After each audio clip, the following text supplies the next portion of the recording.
سے پہلے تو ظاہر ہے ہم یہی گفتگو کر رہے ہیں کہ پاکستان اپنا بہت ہی میجر وائزلی رول پلے کر دیا ہے اور وہ ان دو فریقین کو ٹیبل کی اس دونوں آر پار لے آیا ہے جو کبھی بھی بیٹھنے کو راضی نہیں ہو رہے تھے. ظاہر ہے 40 سے 47 سال کا عرصہ ہے, یہ برف پگھلنے میں اتنی آسانی نہیں ہوگی, لیکن کہا یہ جا رہا ہے کہ ڈورز اوپن ہو چکے ہیں, جو برف تھی وہ اب پگھلنا شروع ہو گئی ہے. آپ کیا سمجھتے ہیں کہ کل کے بعد جو دونوں جانب سے فریقین کے سٹیٹمنٹ سامنے آئے ہیں دونوں ڈیلیگیشن کے, اس کو آپ کس طرح سے دیکھ رہے ہیں اور آگے آنے والے دنوں میں سیز فائر آپ کو ہولڈ ہوتا ہوا نظر آ رہا ہے؟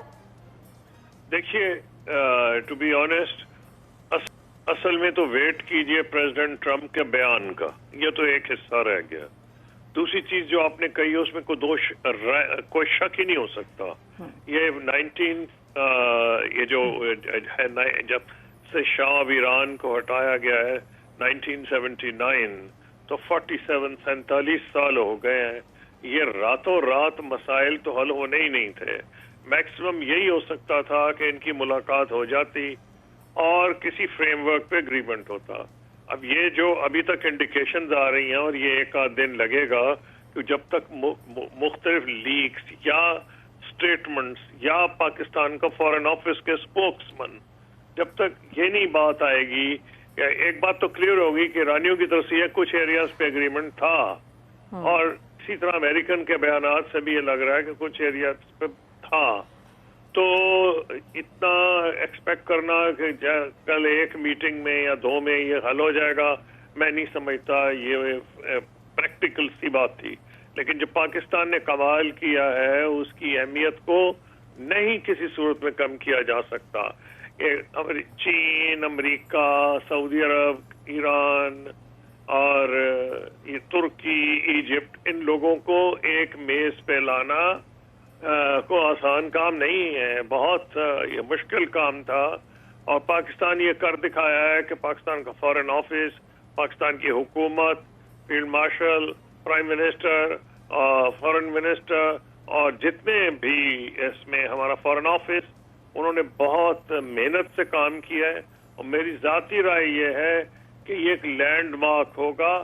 جب بھی جہاں بھی اگلا دور ہوگا اس میں بات وہیں سے آغاز ہوگی جہاں سے اسلام آباد میں ختم کی گئی تھی.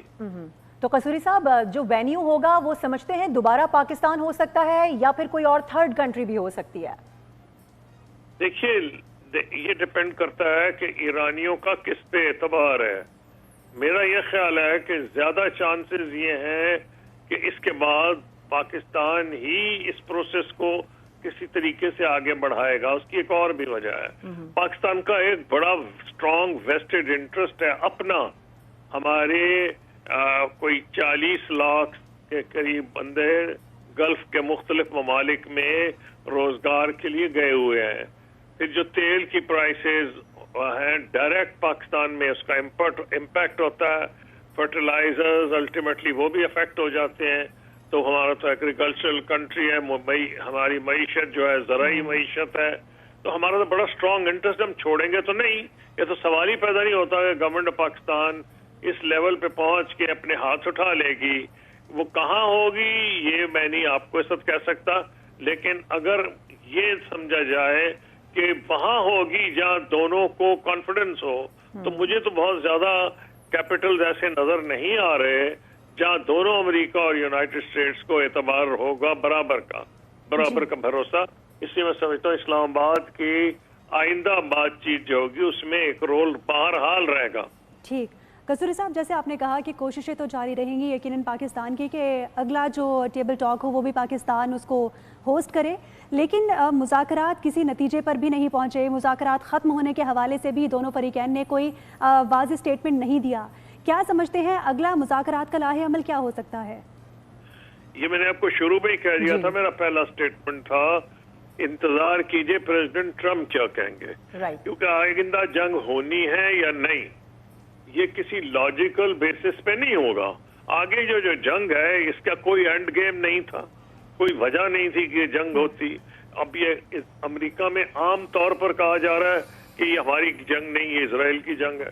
اور تو اور ریپبلکن رائٹ بھی یہ کہہ رہا ہے, اور تو اور جو ماگا موومنٹ کا بیس ہے کارلسن ٹکر اس قسم کے اور لوگ, اور ان کے جو وہ جو استعفیٰ بھی دے گئے تھے ان کے